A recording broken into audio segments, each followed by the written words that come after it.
ఎప్పుడెప్పుడు అని ఎదురు చూస్తున్న తెలంగాణ రైతులందరికీ కూడా రేవంత్ సర్కార్ ఇక శుభవార్త చెప్పింది.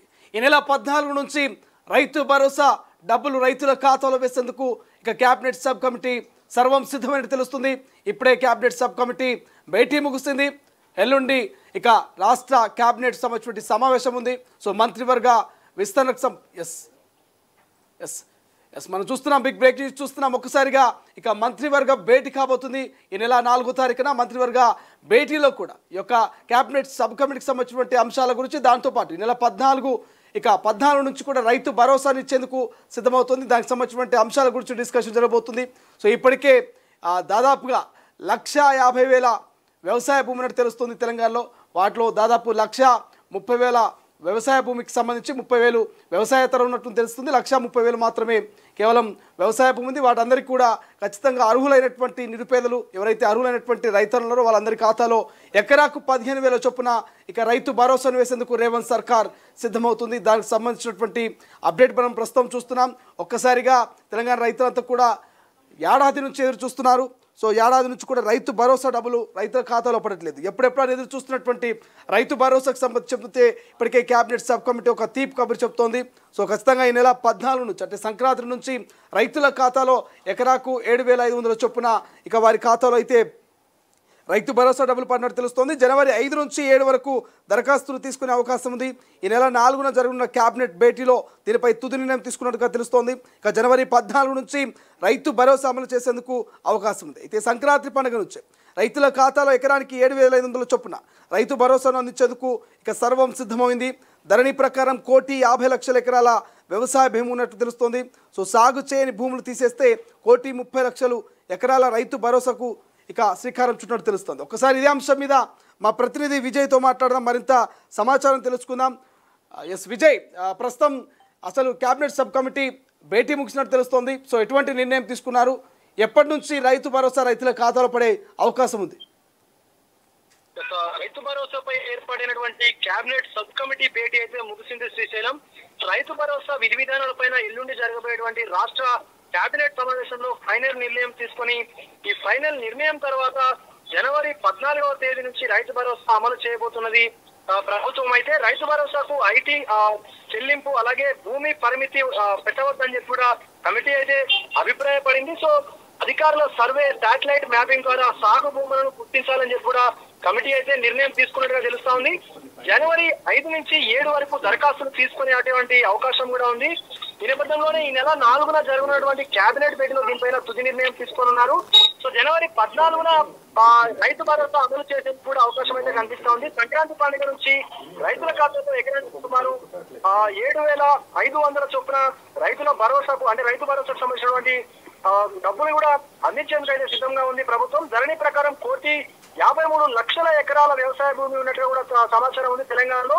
అయితే సాగు చేయనటువంటి భూములు ఏవైతే ఉన్నాయో వాటిని తీసేస్తే 1,30,00,000 ఎకరాలకు రైతు భరోసా అందేటువంటి అవకాశం అయితే కనిపిస్తా ఉంది. అయితే రైతు భరోసా విషయంలో ఇప్పటికే ప్రజలు వివిధ సంస్థల నుంచి ప్రభుత్వం పలు సూచనలు కూడా స్వీకరించింది. ఈ క్రమంలోనే ఎలాంటి షరతులు లేకుండా రైతు భరోసాను అమలు చేయాలని చెప్పి కూడా కొందరు పాక్షికంగా ఆంక్షలు ఉండాలని మరికొంతమంది అయితే తమ అభిప్రాయాలను కూడా వ్యక్తం చేశారు ఇప్పటికే. సో ఈ క్రమంలో ప్రభుత్వం ఎలాంటి నిర్ణయం తీసుకోబోతుందని కూడా ఎల్లుండి వరకు ఆగాల్సి వస్తుందని అంటే ఖచ్చితంగా వేచి చూడాల్సినటువంటి సందర్భం అయితే నెలకొంది. సో సచివాలయంలో డిప్యూటీ సీఎం బట్టి విక్రమార్క నేతృత్వంలో మంత్రివర్గ ఉపసంఘం కూడా సమావేశమైంది. మంత్రులు తుమ్మల నాగేశ్వరరావు అలాగే పొంగులేటి శ్రీనివాసరెడ్డి, కోమటిరెడ్డి వెంకటరెడ్డి తదితరులు హాజరు కూడా అయ్యారు ఈ భేటీలో. అయితే ఈ భేటీలో రైతు భరోసా విధి విధానాలపైన ప్రధానంగా చర్చించడంగా కూడా తెలుస్తా ఉంది. సో పంట పండించేటువంటి ప్రతి రైతుకు కూడా రైతు భరోసా ఇవ్వాలని చర్చ జరిగినట్లు కూడా తెలుస్తా ఉంది.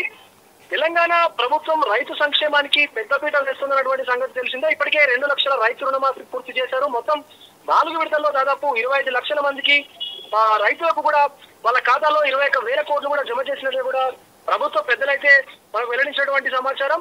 ఇక కాంగ్రెస్ ఎన్నికల సమయంలో రైతులకు ఇచ్చినటువంటి ప్రధాన హామీలో రైతు భరోసా పథకం కూడా ఒకటి. సో ఈ పథకం కింద పంట పెట్టుబడి సాయం కింద ఎకరాకు 15,000 జమ చేస్తామని కూడా హామీ ఇచ్చినటువంటి సందర్భం కూడా మనకు తెలిసిందే. ఈ పథకం అమలు కోసం రైతుల ఆసక్తిగా ఎదురు చూస్తున్నటువంటి సందర్భం కూడా ఉంది. గత బీఆర్ఎస్ ప్రభుత్వం రైతు బంధు పేరుతో పంట పెట్టుబడి సాయం కింద సుమారుగా 10,000 రూపాయలు కూడా ఇదే పథకాన్ని రైతు భరోసా పేరుతో అమలు చేసేందుకు కాంగ్రెస్ సర్కార్ సిద్ధమైనట్టుగా కూడా తెలుస్తా ఉంది.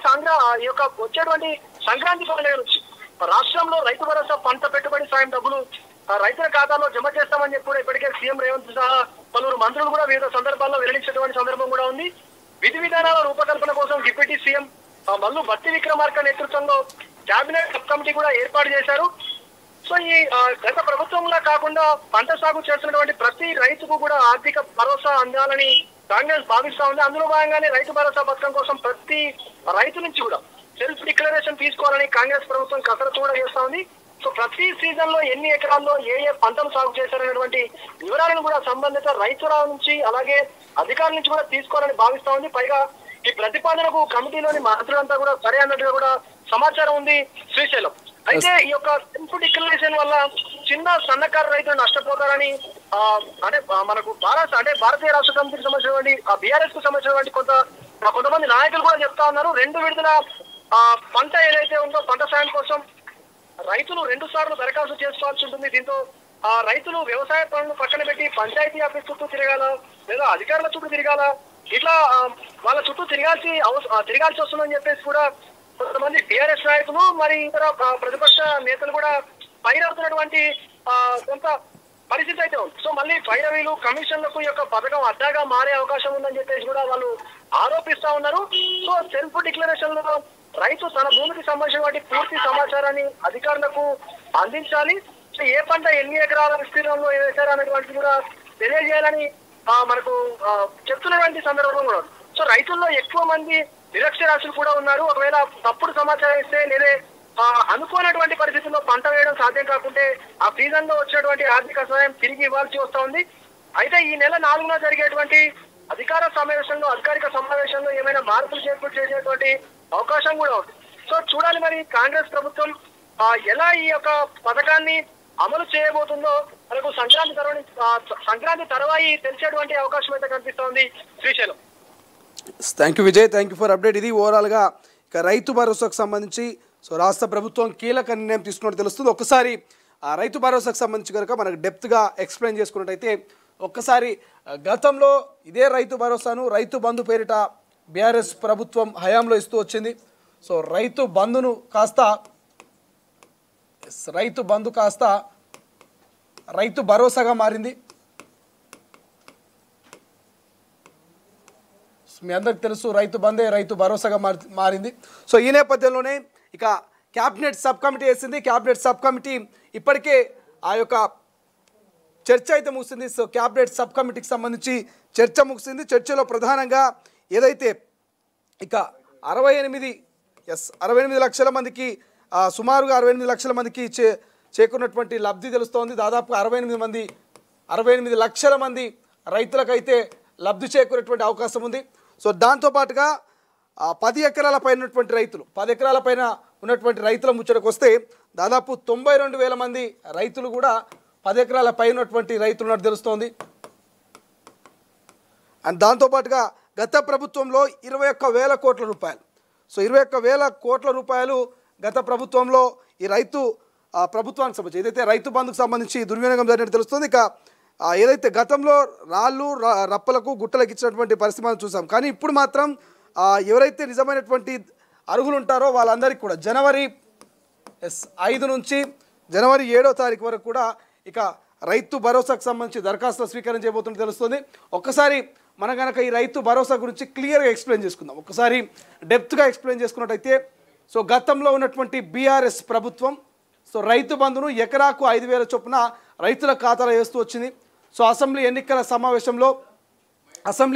ఎన్నికల ఆ సందర్భంలో అయితే సో అప్పటి ప్రతిపక్ష నాయకుడు ఇప్పటి ముఖ్యమంత్రి రేవంత్ సర్కార్ మేము కనుక అధికారంలోకి వస్తే సో కాంగ్రెస్ కనుక అధికారంలోకి వస్తే ఎకరాకు 5,000 కాదు ఎకరాకు 7,500 చొప్పున ఏడాదికి 15,000 రూపాయలు మేము రైతుల ఖాతాలో వేస్తామంటూ హామీ ఇచ్చింది. అనుకున్నట్టుగానే 2023 డిసెంబర్లో కాంగ్రెస్ ప్రభుత్వం అధికారంలోకి వచ్చింది. అధికారంలోకి వచ్చి ఏడాది పూర్తి చేసుకుంది. ఏడాది పూర్తి తర్వాత రైతు భరోసాను మాత్రం అమలు చేయలేదు. సో రైతుల ఖాతాలో దాదాపుగా మరి కాంగ్రెస్ ప్రభుత్వం అన్నట్టుగా రైతుల ఖాతాలో ఒక ఎకరాకు 15,000 వేయాల్సినటువంటి అవసరం ఉంది మాట మీద నిలబడితే. కానీ ఇప్పటివరకు వేయలేదు. కేవలం ఎకరాకు 5,000 చొప్పున 10,000 రూపాయలు మాత్రమే రైతుల ఖాతాలో వేసింది. అంటే గత ప్రభుత్వం ఇచ్చిన అమౌంట్ను మాత్రమే ఈ ప్రభుత్వం ఇంప్లిమెంట్ చేస్తూ వచ్చింది. సో ఇప్పటికీ 2 దఫాల ఇంకా రైతు భరోసా డబ్బులు పెండింగ్లో ఉంది. మొన్నటి వానాకాలం పైసలు, ఇప్పుడు రానున్నటువంటి ఎండాకాలం, ఈ రెండు సీజన్లకు సంబంధించి ఇంకా పెండింగ్లో ఉంది. అంటే ఈ 2 సీజన్లు కలిపి ఎకరాకు 15,000 రూపాయలు ఇప్పుడు రేవంత్ సర్కార్ రైతు భరోసా కింద వేయాల్సినటువంటి అవసరం ఉంది. సో దీనికి సంబంధించి అనేకమైనటువంటి చర్చలు జరిగినాయి. రైతు భరోసాకు సంబంధించి కొంతమంది ఏమో 10 ఎకరాల లోపు ఉన్నటువంటి రైతులకు ఇవ్వాలన్నారు, ఇంకొంతమంది 15 ఎకరాలు అన్నారు, ఇంకొంతమంది 20 ఎకరాల మంది అన్నారు. సో ఇట్లా 20, 10, 15, 5 అసలైనటువంటి రైతులు ఎవరు? సో దానికి సంబంధించి ఒక క్యాబినెట్ సబ్ కమిటీ వేసింది. సబ్ కమిటీలో ఉన్నటువంటి మంత్రులంతా కూడా కరీంనగర్ పోయిరు, మహబూబ్ నగర్ పోయిరు, ఆదిలాబాద్ పోయిరు, నిజామాబాద్ పోయిరు, ఇట్లా తెలంగాణలో ఉన్నటువంటి అన్ని జిల్లాలకు పోయి రైతులని కూర్చోబెట్టి ఎవరికి రైతు భరోసా ఇస్తే బాగుంటుంది, సన్నకారు చిన్నకారు రైతులకు ఇవ్వాలన్నా, 100 ఎకరాలు ఉన్నటువంటి మల్లారెడ్డి లాంటి వాళ్ళకి ఇవ్వాలన్నా, ఎవరికి ఈ రైతు భరోసా ఇస్తే బాగుంటుందని ప్రజల నుంచి ఒపీనియన్ తీసుకున్నారు, ప్రతిపక్షాల నుంచి ఒపీనియన్ తీసుకున్నారు. అసెంబ్లీలో కూడా మొన్నటి సెక్షన్లో డిస్కషన్ చేశారు. సో ఎవరికి రైతు భరోసా ఇస్తే బాగుంటుంది అంటే మెజారిటీ ఆఫ్ పీపుల్స్ 10-15 ఎకరాల లోపు ఉన్నటువంటి చిన్నకారు నిజమైనటువంటి అర్హులకు రైతు భరోసా ఇవ్వాలంటూ తేల్చి చెప్పారు. సో ఈ నేపథ్యంలో ఇవాళ క్యాబినెట్ సబ్ కమిటీ భేటీ అయింది. సో ఈ జనవరిలో 5 నుంచి 7 వరకు రైతుల నుంచి దరఖాస్తులు తీసుకొని దరఖాస్తుల మేరకు రైతు భరోసా వేసేందుకు సిద్ధమైంది. సో 14 తర్వాత అంటే సంక్రాంతి ఇక 13, 14, 15 3 రోజుల పాటు కంటిన్యూ అవుతుంది కాబట్టి 14 తర్వాత రైతుల ఖాతాలో రైతు భరోసా ఎందుకు సిద్ధమైంది. మరోసారి ఇక మంత్రివర్గ భేటీ ఉన్నది రేపు 4వ తారీఖున. ఈ 4వ తారీఖున మంత్రివర్గ భేటీలో కూడా ఇవాళ క్యాబినెట్ సబ్ కమిటీ యొక్క డెసిషన్స్ కావచ్చు, దానికి సంబంధించినటువంటి అంశాలని అక్కడ క్యాబినెట్ భేటీలో డిస్కషన్ చేసి అక్కడ ఒక ఫైనల్ తుది నిర్ణయానికి ఇక శ్రీకారం చుట్టినట్టు తెలుస్తుంది. బట్ చాలా వరకు అయితే 1,50,00,000 వ్యవసాయ భూమి ఉంటే అందులో దాదాపుగా 20,000 ఎకరాల భూమి అయితే అది సాగు చేయనటువంటి భూమిగా తెలిసింది. సో సాగు చేస్తున్నటువంటి 1,30,00,000 ఎకరాల వ్యవసాయ భూమికి మాత్రము ఇక రైతు భరోసా వేసేందుకు సిద్ధమైనట్టు తెలుస్తుంది. గతంలో లెక్క రాళ్లకు, రప్పలకు, గుట్లకు, చెట్లకు, హైవేలకు కాకుండా నిజమైనటువంటి రైతులకే రైతు భరోసా వేసేందుకు 14వ తారీఖు తర్వాత ఇక వాళ్ళ ఖాతాలో రైతు భరోసా డబ్బులు వేసేందుకు అయితే రేవంత్ సర్కార్ సర్వం సిద్ధమైంది. ఇప్పటికే అన్నదాతలంతా 1000 కాలం ఎదురు చూస్తూ ఉన్నారు. పెట్టుబడి సహాయం ఎప్పుడు అందుతుంది? ఇక ఇప్పటికీ కొన్ని జిల్లాల్లో నాట్లు వేస్తున్నటువంటి సందర్భం. సో యాసంగికి సంబంధించి నాట్లు దుక్కి దున్ని నాట్లు వేస్తున్నటువంటి సందర్భం. మరికొంతమంది ఆలస్యంగా ఇక పంట పెట్టుబడికి సంబంధించినటువంటి సహాయాన్ని వాళ్ళు కోరుతూ ఉన్నారు. ప్రభుత్వం ఇచ్చే సహాయంతో ఇక యాసంగికి సంబంధించి మొక్కజొన్ననో లేకపోతే వరో ఇతరితర గోధుమలో లేకపోతే ఇతరితర ఏదైనా ఒక పంట మేము సాగు చేసుకోవాలంటే రైతు భరోసా మాకు ఇంత ఆసటగా ఉంటుంది, ఇంత బాసటగా ఉంటుంది. కాబట్టి సో రైతు భరోసా ఎప్పుడు ఇస్తారంటూ చాలామంది వెయిట్ చేస్తూ ఉన్నారు. దానికి సంబంధించి అయితే మనకు అప్డేట్ వస్తూ ఉంది. ఇప్పటికే 2 లక్షల రూపాయల రుణమాఫీ చేసినటువంటి రేవంత్ సర్కార్ దాదాపు 25 లక్షల మంది రైతుల ఖాతాలో 2 లక్షల రూపాయలు ఉన్నటువంటి వాళ్ళందరి రుణాన్ని కూడా మాఫీ చేసి వచ్చింది. దాదాపు 21,000 కోట్ల రూపాయలు రైతుల ఖాతాలో వేసింది. సో ప్రజాప్రభుత్వం, ఇది ప్రజల ప్రభుత్వం కాబట్టి ఖచ్చితంగా మేము అన్ని హామీల్ని నెరవేరుస్తూ వస్తున్నామంటూ చెప్తూ వస్తోంది. సో ఈ నేపథ్యంలో ఏడాది ముగిసిన తర్వాత ఇక సంక్రాంతి ఆఫర్ అనుకోవచ్చు, సంక్రాంతి తీపి కబురు అనుకోవచ్చు, రైతన్నలకు మాత్రం ఒక తుది దశలో చేరుకున్నట్టు తెలుస్తోంది ఈ రైతు భరోసా సంబంధించిన అప్డేటు. ఎందుకంటే చాలా వరకు ప్రజాధనం దుర్వినియోగమైంది. గతంలో వేలాది రూపాయలు, కోట్లాది రూపాయలు ప్రజాధనం రైతు బంధు పేరిట గత ప్రభుత్వం దుర్వినియోగం చేసింది. కాబట్టి ప్రజా సొమ్మును ప్రజా శ్రేయస్ కోసమే ఖర్చు పెట్టాలి. అటువంటి దుర్వినియోగాలకు కాంగ్రెస్ ప్రభుత్వం పాల్పడదంటూ ఇప్పటికే మంత్రులు చెప్తున్నటువంటి పరిస్థితి. కాబట్టి సో చూద్దాం మరి ఏం జరగబోతుంది. నిజంగానే రైతుల ఖాతాలో రైతు భరోసా డబ్బులు మరి ఈ నెల 14న పడే అవకాశం ఉందా? రేపు అంటే 4వ తారీఖున జరగబోయేటువంటి మరి క్యాబినెట్ భేటీలో ఏ అంశాల గురించి డిస్కషన్ చేయబోతున్నారు, మరి ఏ తుది నిర్ణయాన్ని తీసుకోబోతున్నారు అనేది మనం చూడాల్సిన అవసరం ఉంది. ప్రపంచంలో ఏ మూల ఏ క్షణం ఏం జరుగుతుందో వేగంగా తెలుసుకోవడానికి తొలి వెలుగు వాట్సాప్ ఛానల్ని ఫాలో చేయండి.